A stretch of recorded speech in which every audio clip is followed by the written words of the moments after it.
আমাদের মজিবুর ভাই সোনাই ব্লকে বিধায়কের মাননীয় মুখ্যমন্ত্রী আসামের হিমন্ত বিশ্ব শর্মা মহাশয় ওনাকে চাকরির আশ্বাস দিয়েছিলেন। শেষ পর্যন্ত তিনি আমাদের বিধায়কের উদ্যোগে আজকে সোনাই ব্লকে ক্যাজুয়ালভাবে কর্মসংস্থান পেয়েছেন।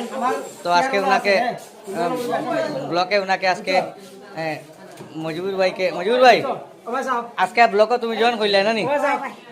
তো ধন্যবাদ জানাইলেও মামারে। আসামের মুখ্যমন্ত্রী মামা আমার ধন্যবাদ।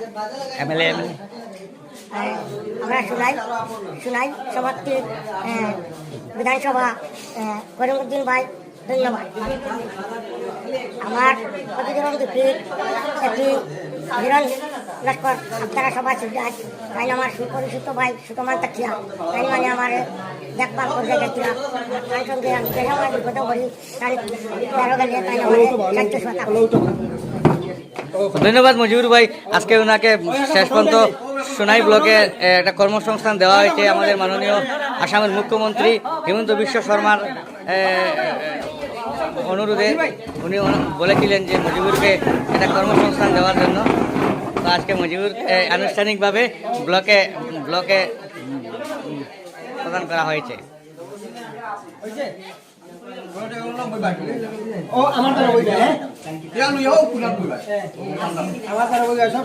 ধন্যবাদ মজিবুর ভাই।